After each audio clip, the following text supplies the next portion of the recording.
What up, my bad bovine? Psych cow, mooing at you with a very important video. And I must say, at first I thought, maybe I'm gonna need to buy and play Anthem before I'm confident in my ability to tell you, don't play Anthem. And then I realized, I only need one photo to prove to you why you shouldn't support the shady business practices that go into making games like Anthem. Are you ready? Because I think this is a really important topic. And if you're buying into these shady business practices with your $60 to $95, depending on what country you live in, well, sad to say it, then you're only setting yourself up for a way more failure down the line when unfinished games keep getting released. So, here's an honest to God screenshot from the game Anthem. As you can see, your dialogue options, and if you can't hear and see my air quotes for the TV right now, I don't understand why you can't, because it's so obvious that options is in air quotes, because your options were no and nope. What if I want to take that handsome man out to fucking dinner? Why do I have no option? Because they want to give you the illusion of choice. And they haven't even tried in any way, shape, or form to, like, make it not look like an illusion. A lot of Telltale games were very successful because they did a very good job at constructing the illusion of choice. Anthem didn't even fucking try. They're just like, you're gonna buy this game because it's shiny. And guess what? I almost bought this game because it was shiny. So I don't blame you if you already bought this game because it was shiny. Like, who doesn't want to be Iron Man and seamlessly transition between water and air?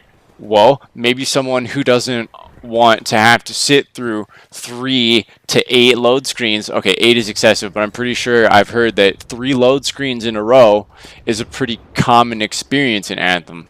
And I played a lot of Skyrim on console, such to the point that I started calling it load rim, because it's you load to escape a place or leave a place depending on the situation, and then you load again to fast travel, or you walk a very long distance to your next location, which sometimes that's fun, sometimes you're gonna be going through a load screen. And so I'm a little burnt out on the whole load screen mechanic. And if you can't minimize the time in which I'm sitting in a load screen, then, like, you sealed your fate. You put all the nails in your coffin with just that one ginormous load screeny nail. 'Cause that was all I had to hear to decide that I didn't want to pick it up. But I keep hearing more reasons why it's just not a finished $60, $95 product. And to me, as someone who can't even find the games he really wants to play right now because they're all up in my head and haven't been made or haven't been made well, it's frustrating. So, like, I'm storyboarding out games because, like, I don't have games to play. And, like, oh my god, if your customer is making their own games, like, you are failing as an industry. So, here's a photo of the store in Anthem.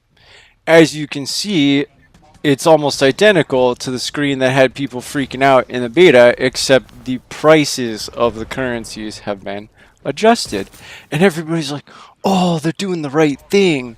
Except, and mind you, there will be caveats here, except the fact that this is textbook systematic desensitization.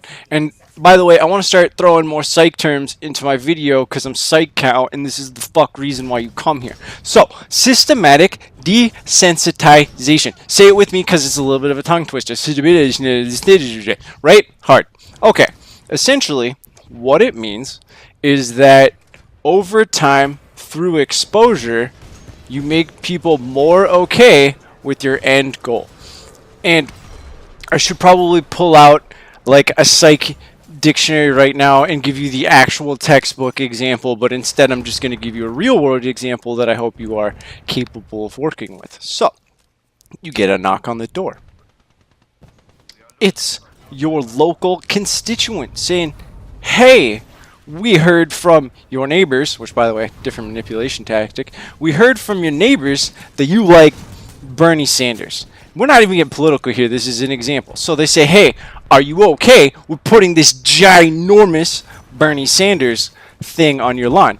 And being a proud Bernie Sanders fan, you still can't put a giant Bernie Sanders thing on your lawn because it obstructs all the work you did on your topiary. So then they're like, all right, what about this tiny sign? And you're like, all right, I love Bernie. We'll put the tiny sign. Well, guess what?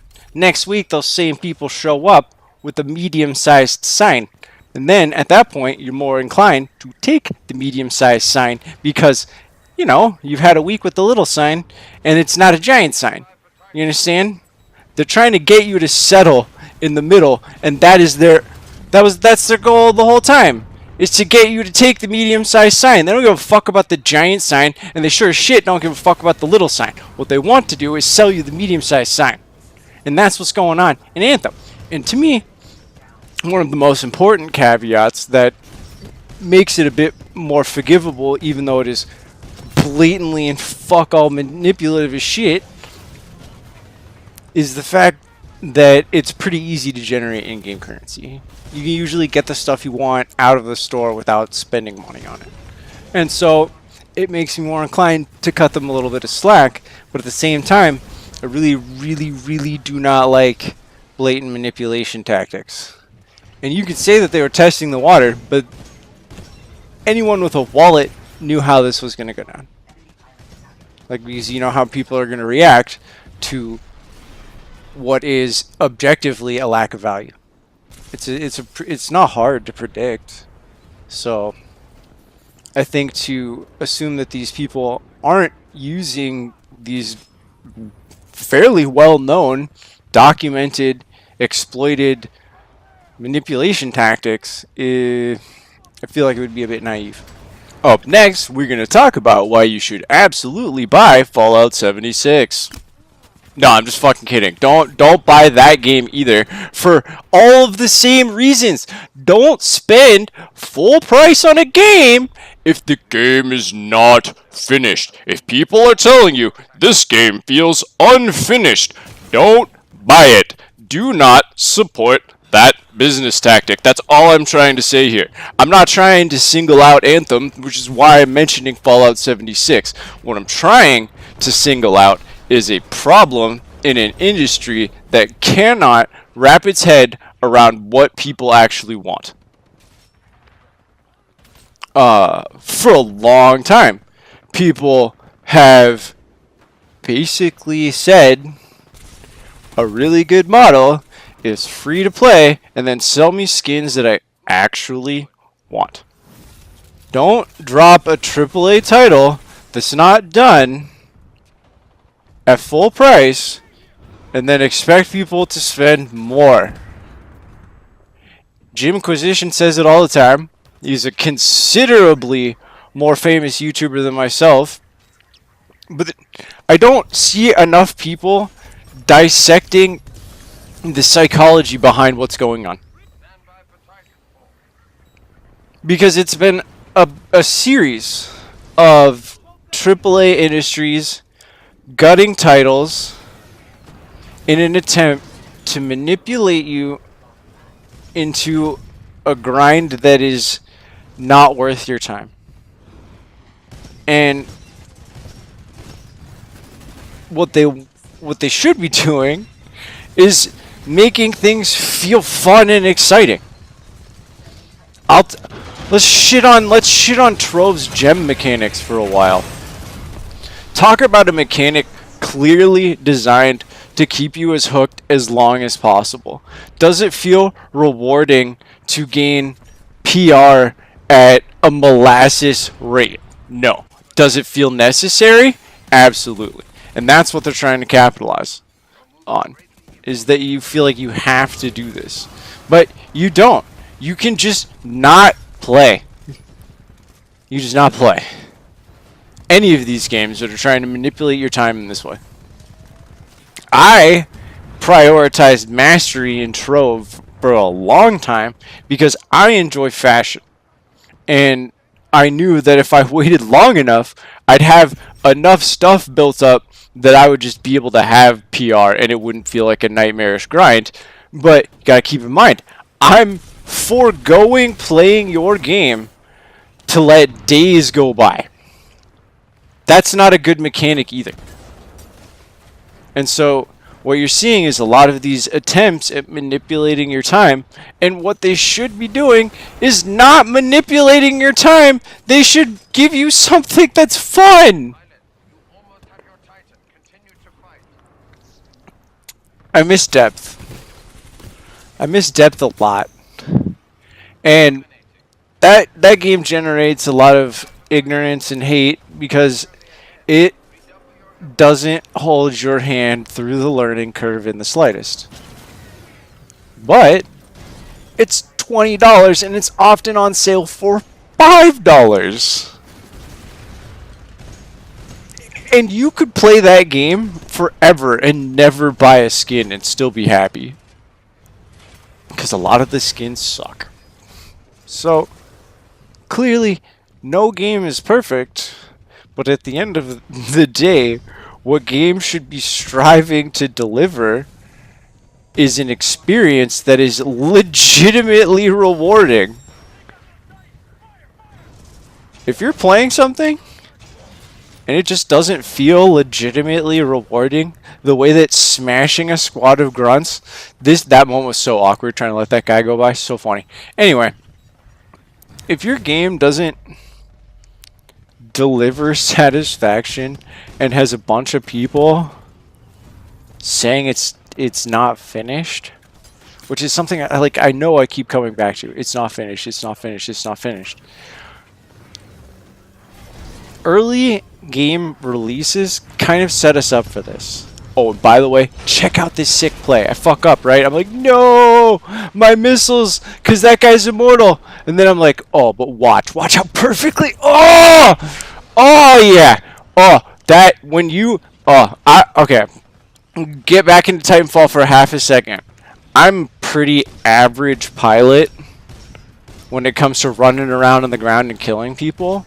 When it comes to piloting a tone, I'm a sick man. I'm a sick, nasty man. I turned games around.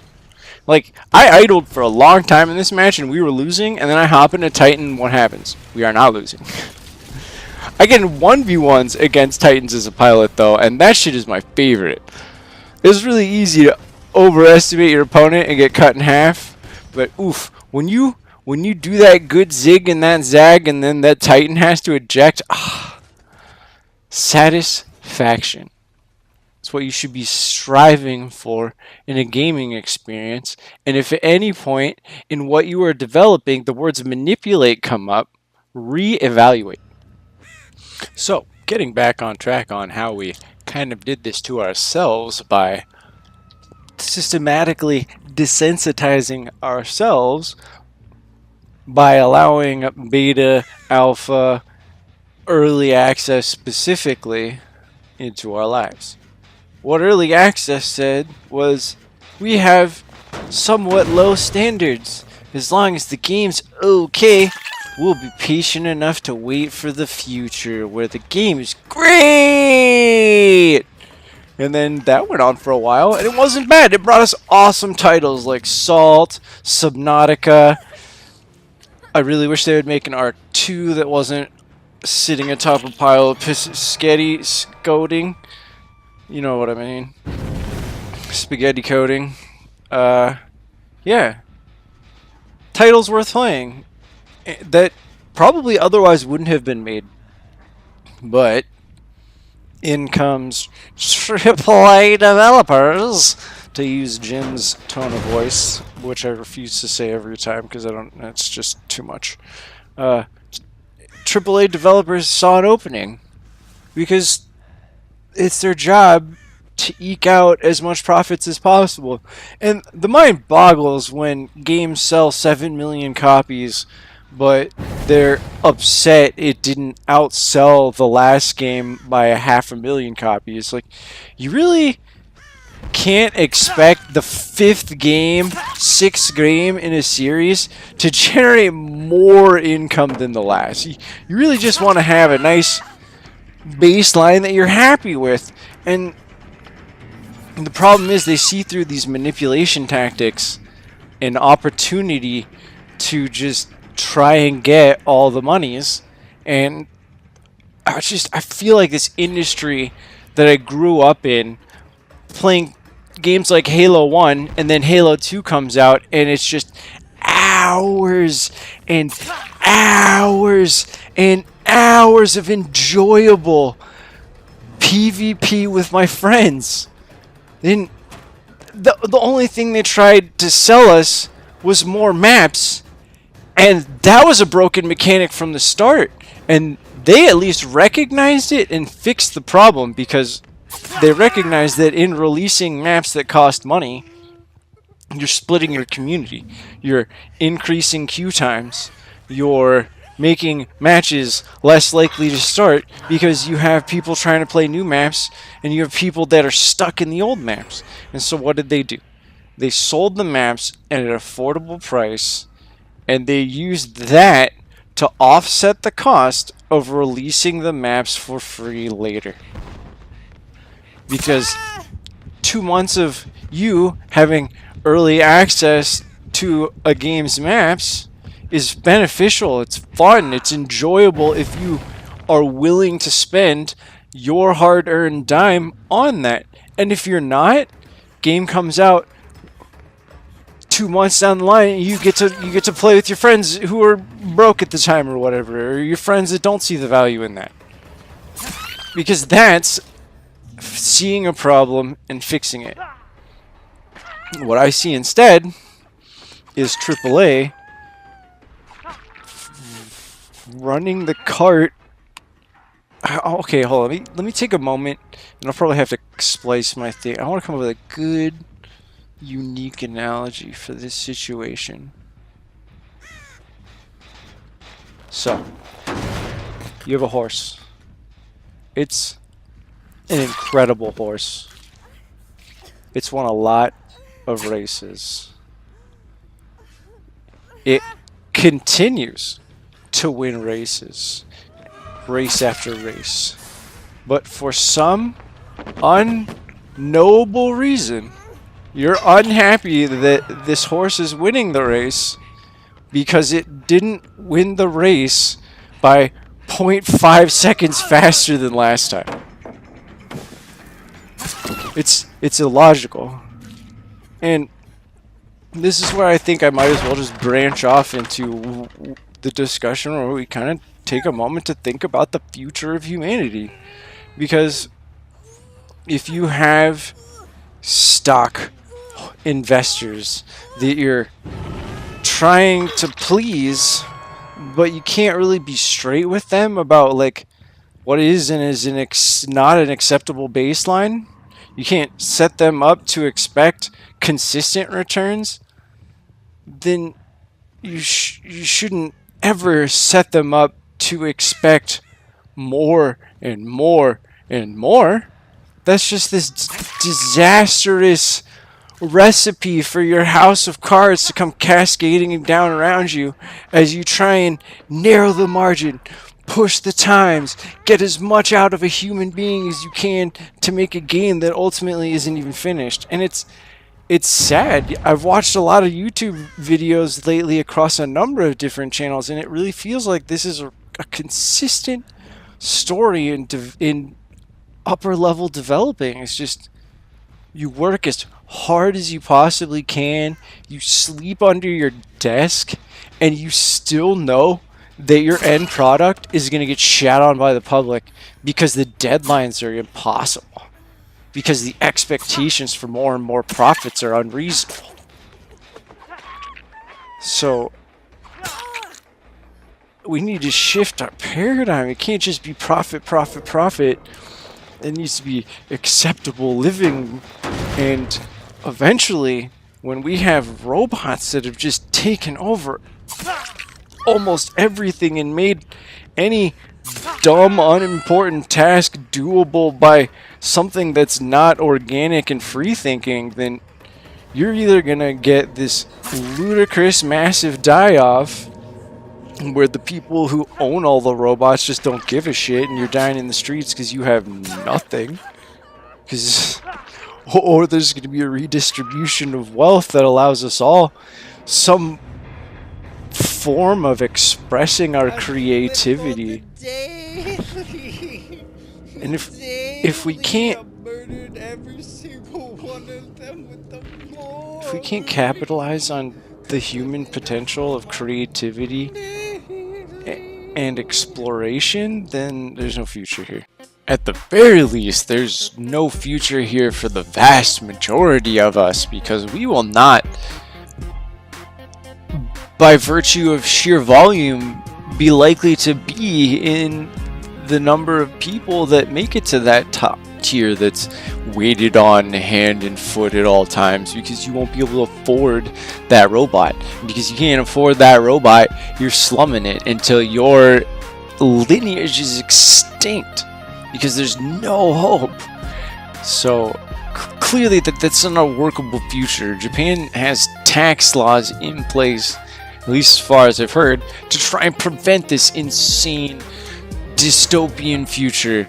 Because, like I said, you have to create a future in which you understand the value of a varied gene pool, and you understand the value of the creativity, ingenuity, and capacity to problem solve that a mind gives. And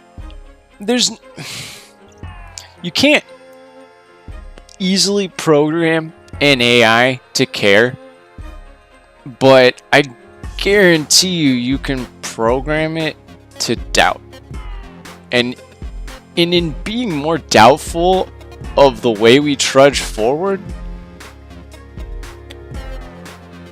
and by being more introspective, you're gonna get that value you need, that enjoyment. And you won't have to do it by stepping on the corpses of just an entire foundation level of mass graves. So we're ending this video on a high note. I hope you enjoyed it. I know that it's 25 minutes long at this point and spans 2 different games, but these things need to be said. So tell me how I can increase viewer engagement over the duration, because the way I usually listen to YouTube videos is I'm playing a game and I'm listening, I'm not watching. I got Jim talking to me at max volume, so I don't know. That's the channel I watch, but maybe you're different. Maybe you are sitting trying to eat some cereal and watch my videos, in which case tell me, how can I make your cereal viewing pleasure more pleasurable? Thank you so much, my bad bovines. My brothers on the battlefields, just chewing the cud of bullshit that we've been fed in an industry we love. Thank you just so much.